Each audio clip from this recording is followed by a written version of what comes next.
It all started on the cold morning of December 12th, in a quiet hospital room tucked in a corner of Seattle. The nurses were whispering, the doctors were on high alert, and the entire ward had gathered near the door. They had never seen anything like it. At 70 years old, Margaret was in labor. Her husband, Harold, stood frozen at the doorway holding onto a cup of hospital coffee that had long gone cold. He was pale, terrified, yet oddly hopeful. And then it happened. The room filled with the cries of not one, but two newborns, twins. But what no one knew in that moment was this. Only one of them belonged to Harold. Margaret had always been a quiet woman, a retired librarian with snow-white hair, warm cardigans, and the kind of smile that made children feel safe. Her life with Harold had been built on long silences, crossword puzzles, and tea at 4 p.m. sharp. They were the kind of couple that had given up on children long ago. It wasn't in God's plans, she used to say, but fate, or something stranger, had other ideas. 6 months earlier, Margaret had walked into a fertility clinic. Alone, it was unthinkable, but she'd read something, an article about uterine rejuvenation therapy in Europe. It was controversial, risky, but she had nothing to lose. Margaret wasn't just looking for a miracle, she was looking for redemption. You see, decades ago, she had made a decision that haunted her into her old age. A decision involving a man named Thomas. A decision she had never told Harold about. A single weekend in 1973, when Harold was deployed overseas, and Margaret, lonely and full of doubt, had met Thomas, a painter who spoke like poetry and looked at her like she was the sun. What happened between them was supposed to be forgotten. But the memory never left her, not even after 50 years. When the procedure worked, even the doctors couldn't believe it. 1 in 10 million, they said. But she didn't care about the odds. She was going to be a mother. She didn't tell Harold until the second trimester. "I didn't want to get your hopes up," she said, with tears in her eyes. Harold wept too. He kissed her stomach. He built a crib from scratch, just like he'd always dreamed of. But what Margaret didn't know, what none of them knew, was that something else had happened at the clinic. A mix-up, or maybe a secret she had buried too deep. On the day of the birth, the twins came minutes apart, a boy and a girl, both crying, both healthy, both wrapped in pink and blue blankets. But when Harold held them, something inside him froze. The boy had his eyes, his nose, his chin. But the girl had the eyes of someone he had never seen before. A shade of hazel green that almost glowed under the sterile lights. Her skin was darker, olive-toned, and her hair, thicker, wavier, looked nothing like his. Nothing like Margaret's. But he said nothing. Not at first, because love clouds the mind, and because Harold, above all, trusted his wife. For the first few weeks, everything felt like a dream. Neighbors came by with casseroles. News outlets wanted to cover the story. World's oldest mother of twins. Margaret declined all interviews. She wanted privacy. Or maybe she feared the spotlight would reveal more than she was ready to face. But Harold couldn't shake the feeling. At night, he would hold the baby girl and stare into her eyes, wondering, imagining. The turning point came when a distant cousin visited, a cousin who hadn't seen Harold since childhood. He took one look at the twins and blurted out, "The boy's definitely yours. But the girl? She's got someone else's blood." Margaret laughed it off, but her hands trembled as she poured tea. That night Harold didn't sleep. He stared at the ceiling, hearing his cousin's voice on repeat. Over the next few days he started noticing more, how Margaret clung tighter to the girl, how she seemed more protective, more distant. And so, one afternoon, while Margaret was napping, Harold did something he never thought he'd do. He took both twins to a DNA testing clinic. He told himself it was for peace of mind, that he was being paranoid, but deep down he knew. A week later, the results came in. His hands trembled as he opened the envelope. The boy was his. The girl wasn't. He stared at the paper for what felt like hours. Words blurred. Time stopped. He walked back home like a ghost. The moment he stepped inside, Margaret saw the envelope. She froze, her face paled. "You opened it," she whispered. "Why?" Harold didn't answer. He sat down, placed the envelope on the table. Margaret sat across from him. "I need to know," he said. "Why? Who?" And that was when she broke. Tears spilled down her face. Her body trembled. And she said something Harold would never forget. "Because I wanted her to exist. I needed her to be born. I thought I could live with the lie." But Harold wasn't angry, he wasn't shouting, he was heartbroken, silent, torn, because despite everything, he had already fallen in love with that child, with both of them. But now he was a father to only one. Or was he? Harold didn't speak for hours. The envelope lay open on the table between them like a wound. Margaret sat across from him, her eyes red, her hands clenched.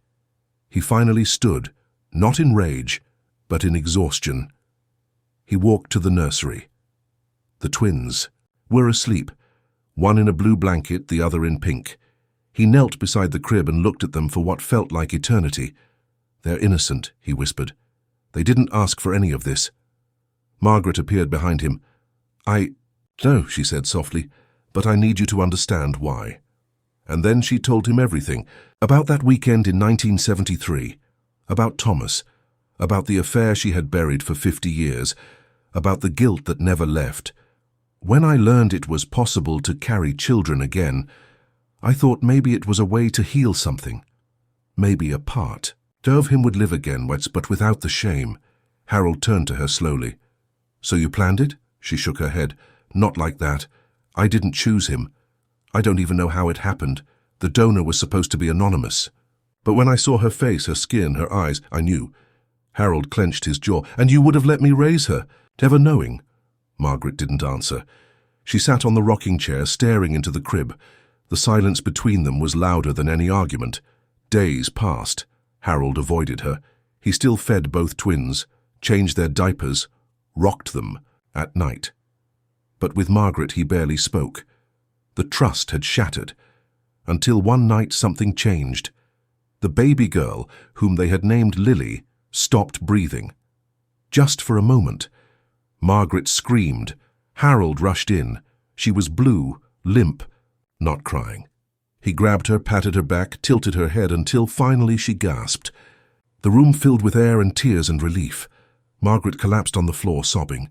Harold held Lily against his chest, feeling her heartbeat against his, and in that moment something broke inside him, and something else mended.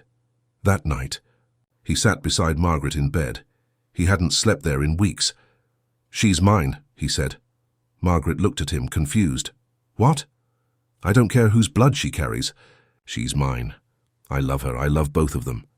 Margaret cried harder than she had in years, and yet it wasn't over, because Thomas, the man from 1973, was alive, and something deep in Margaret still needed to be resolved. She hadn't seen him since the affair, had no idea if he knew, but now with Lily's face reminding her of his every day, she felt the past rising like a tide.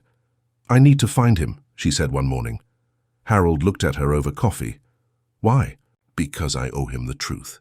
Harold hesitated. Do you think he'd want to know?" "I don't know," she said, "but I want to know if Lily will ever have a chance to know him, or if she's better off never meeting him." Harold didn't like it, but he nodded. "Then I'm coming, with you." And so they searched. Margaret pulled out old boxes, yearbooks, addresses written in faded ink. She found an old P.O. box in Oregon, a clue. They wrote a letter. "Dear Thomas," it began, "this may sound unbelievable, but I believe you have a daughter. Her name is Lily." Weeks passed, no reply. Margaret cried often. Harold stayed strong, for the babies and for her. Then one morning, a letter arrived. No return address. Just a single sentence on plain paper. "I knew." Margaret's hands trembled. She sat down, rereading it again and again. "He knew," she whispered. "He always knew." A week later, another letter. This one longer. "I never wanted to interfere," it said. "I've had my own family, but if she ever wants to meet me, I'll be here." Enclosed a photo. Thomas. Older. Grey hair, same eyes as Lily. Harold looked at it, and then at Margaret. "What are we going to do?" She didn't answer. She simply walked to the crib and lifted Lily in her arms. "We let her grow, and one day when she asks, we tell her everything." Harold nodded. "We'll tell her she was born out of a complicated miracle, but she was always loved." They hung the photo of Thomas on the wall behind the crib, not to honor the past, but to remind Lily of the whole truth. Because sometimes the truth is messy, and sometimes love is the decision you make, not the blood you share. And Harold, he made that decision every single day, to love her, to protect her, and to forgive. Time passed. The twins grew. Lily and Jacob, inseparable, curious, always laughing. Harold watched them play in the backyard, his heart full of something he hadn't felt in years. Pride, not just in the children, but in the decision he had made to stay, to forgive. Still, beneath the warmth of their little home, a quiet tension lingered. Every birthday, every doctor's appointment, every moment of parenthood reminded them of the truth they carried in silence. And though they had agreed to wait until the children were old enough to understand, Harold couldn't stop wondering, how do you prepare a child to hear that they don't share their father's blood, that they were born into love and lies? Margaret began writing letters, one for each child, meant to be opened on their 18th birthdays. She poured her soul into the words, trying to explain what no spoken conversation could ever fully express. "Dear Lily," she wrote, "you are my miracle. You are proof that love can be complicated and still be true." Harold never read the letters. He said he trusted her, but sometimes late at night she'd catch him looking at them in the drawer. One afternoon when the twins were 5, Lily fell ill, a fever that wouldn't break. They rushed to the hospital. Tests, IVs, more tests. "We need a blood transfusion," the doctor said. "We'll test the parents first." Harold stepped forward without hesitation. But hours later the doctor returned with a strange look on his face. "Mr. Baker, you're not a match. In fact, you're not a biological relative at all." Silence. The words hit harder than any punch. Margaret felt the air leave her lungs. "We have a donor match," the doctor continued, "but I thought you should know." They nodded, numb. Lily was saved. The transfusion worked. But the secret they had kept for 5 years was now part of her medical file, and suddenly the question wasn't if they would tell her, but when someone else might. That night Harold made a decision. He sat Lily on his lap, kissed her forehead and said, "Sweetheart, can I tell you a story?" She looked up at him with those glowing hazel eyes. "Is it a fairy tale?" "No," he said. "It's a true tale, about how miracles happen in unexpected ways." Margaret sat beside them, holding Harold's hand. As he spoke, Lily listened, too young to grasp the full meaning, but old enough to understand one thing. She was loved. Loved enough to be told the truth. Over the next few years they told her more, in pieces, gently, carefully. They showed her the photo of Thomas, told her she had his eyes, told her she came from 2 men, one who gave her life and one who gave her everything else. Lily asked if she could meet him. Margaret hesitated. "Maybe one day," she said, but Harold, to her surprise, nodded. "If she wants to know where she comes from, we'll help her." At age 10, they drove down to a coastal town in Oregon. Lily clutched the photo of Thomas like it was a treasure map. They parked outside. A modest blue house with wind chimes on the porch, and then the door opened. Thomas stood there, older, grayer, slower, but when he saw her, he smiled like the sun came out. "Lily?" She nodded, and he cried. They spent the day together, talking, walking by the sea, sharing old memories and new ones. But when the sun began to set, Lily took Harold's hand. "Can we go home now, Dad?" she asked. Harold's eyes welled up. He nodded. Thomas didn't protest. He hugged her, thanked them both, and waved goodbye. On the drive back, Lily was quiet. "Do you feel different?" Margaret asked. "No," Lily said. "I feel whole." After that day, life returned to normal. Thomas wrote letters on holidays, sometimes visited, but he never overstepped. He understood his role, and Harold never once called Lily anything but his daughter, because that's what she was. Always had been. On their 12th birthday, the twins got a surprise. Margaret had collected every newspaper that had written about them. The Miracle Twins, the mother of 70, the story that had once fascinated the world. But she had kept it private, waiting for the day they could read it themselves. Jacob laughed at the headlines. "You were famous," he told his sister. Lily smiled. "Guess we were a miracle after all." Margaret wrapped her arms around them. "You still are." But the story wasn't over, because the real miracle hadn't been the birth. It had been what came after, the forgiveness, the healing. The choice to build a family not from perfection, but from love that endured the impossible. Years passed. The twins graduated, went to college. Margaret and Harold grew older, slower, quieter, but every time Lily called, she ended with the same words. "Love you, Dad." And every time Harold smiled, because in the end the DNA didn't matter. The truth didn't break them, it made them stronger. And sometimes the most beautiful families are the ones built on forgiveness, on choice and on love that doesn't care whose blood you carry, only whose heart you belong to. Harold's hands had grown slower, his knees stiffer, but his voice remained warm, steady, and full of the quiet strength that raised two children into the kind of adults any parent would be proud of. Lily had chosen psychology, Jacob, environmental, engineering. And every time they came home for the holidays, Margaret cooked too much and Harold watched from his favorite chair with eyes that shimmered with something more than age, gratitude. But behind the joy was something unspoken. Harold had started forgetting little things. At first it was misplaced keys, missed appointments. Then one day he called Lily by the wrong name. "Margaret?" he asked, staring straight at his daughter. The room went silent. Margaret took him by the hand, calmly. "It's okay," she whispered. But it wasn't okay. The doctor confirmed what they feared.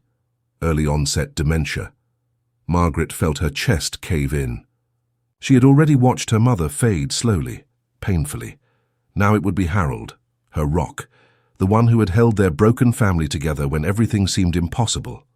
She sat alone on the porch that evening, Lily beside her. "I don't know how to lose him," she said, her voice barely a breath. Lily took her hand. "Then we don't. We hold on to everything we can.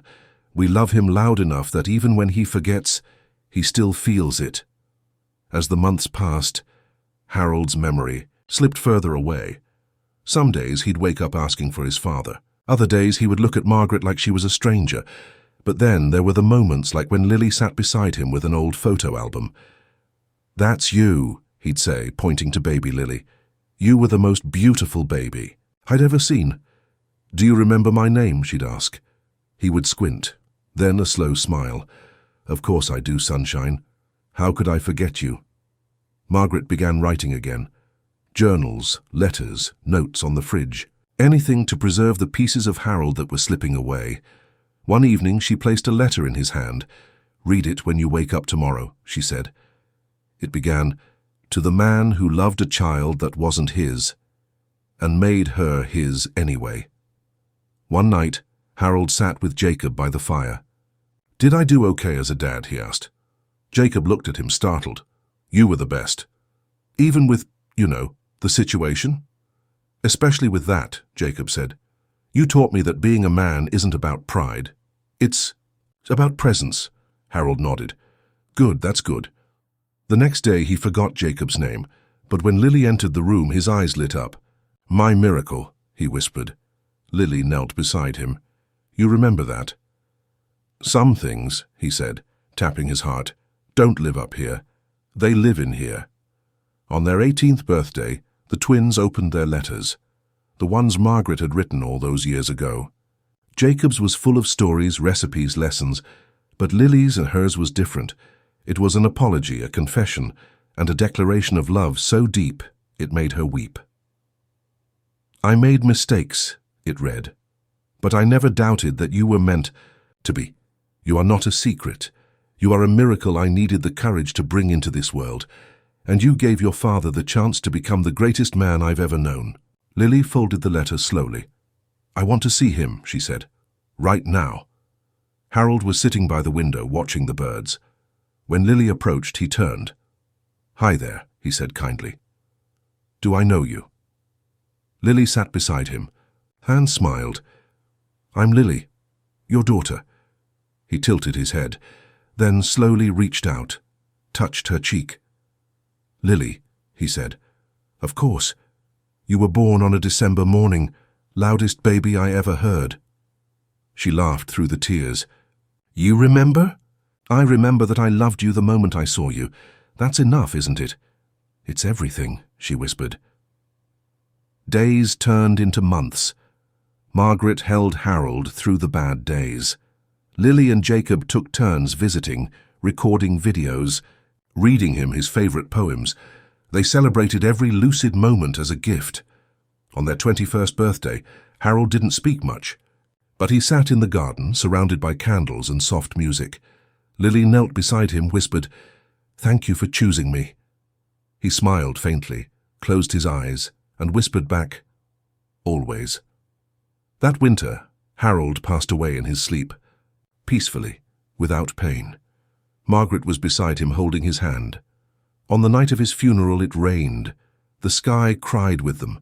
But inside the small chapel stories were told, not of his memory loss, but of his strength. His quiet sacrifices, his unconditional love. Margaret stood up at the end holding the photo of the twins as babies. This man taught me that love isn't about biology. It's about what you choose, and he chose us. Again and again. Lily placed a single sunflower on the casket. He was never half of anything, she said. He was a whole father. That night Margaret sat alone in the nursery, now quiet but full of memories. She whispered, We did it, Harold. We really did it. And in her heart she felt him answer. Years passed. The pain softened, but the love remained. Margaret grew older, now in her 90s, her steps slower but her spirit unshaken. The house was quieter, filled with framed memories and gentle echoes of laughter. She still made tea at 4 p.m., still sat on the same porch where she had once cried, once prayed, once hoped. But now she smiled, because love had lived there. Lily came home often. She was a counselor now, helping others navigate the very emotions she had grown up learning to understand.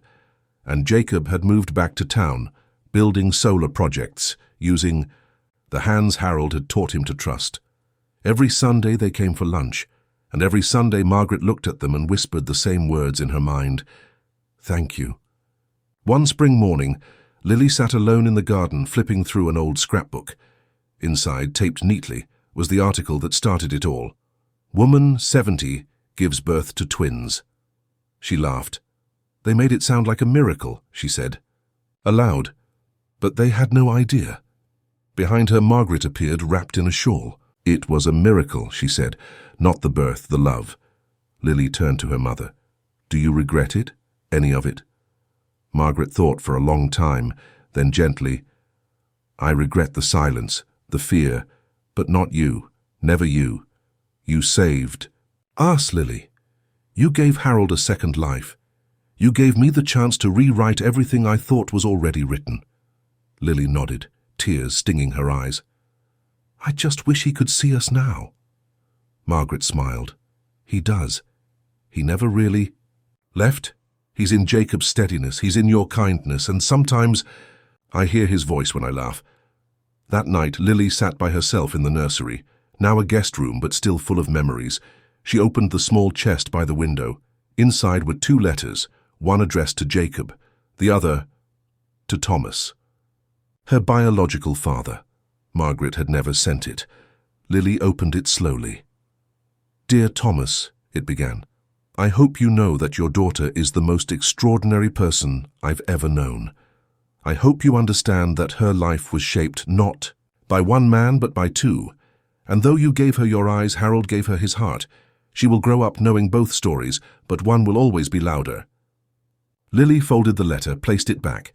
Then, without warning, her phone buzzed, a call from Thomas. He rarely called, Just birthdays, holidays, but tonight he wanted to see her. "I don't know how much time I have left," he said. "I'd like to share something with you." The next day she drove to his cabin near the coast. He greeted her with a warm hug and trembling hands. "I've been writing," he said, "trying to leave behind the parts of me you never got to know." They sat by the fireplace as he read poems, letters, even old paintings he had never shown anyone. At the end, he turned to her and asked, "Do you forgive me for not fighting to be in your life sooner?" Lily looked at him with quiet grace. "You were never my enemy," she said. "You were a part of my story, but my father was the man who stayed, the man who taught me how to ride a bike, the man who cried when I graduated, the man who forgot my name but never stopped loving me." Thomas wiped his eyes. "Then I'm glad that you had him." "Me too," she whispered. That night, driving home, Lily felt something shift inside her. Not closure, but completion. Every piece had found its place. When she returned, Margaret was already asleep. Lily sat beside her bed and whispered, "Thank you for being brave, for choosing to love, even when it was hard." Margaret stirred. "I always knew you'd be more than I could ever imagine." In the morning, Margaret didn't wake up, peaceful, at home, her hand resting on a photo of Harold, the love of her life. At the funeral, Lily gave the eulogy. She didn't talk about the unusual pregnancy or the headlines. She talked about legacy, about love that endures across lies, across time, across fading memory. "My mother taught me that a heart can hold more than we think," she said. "And my father, Harold, showed me that family is not something you inherit. It's something you choose, and choose again, every day." Years later, Lily stood in front of a small crowd holding her own daughter. She had named her Margaret. "One day," she whispered to her baby, "I'll tell you a story about a woman who did the impossible and a man who made that miracle matter." The world had moved on, but in that quiet house on a quiet street, the story remained, not in newspapers, not in records, but in hearts, in footsteps, in laughter, and above all in the love that never asked whose blood ran through your veins, only who showed up when it mattered. The miracle wasn't in being born, it was in being loved.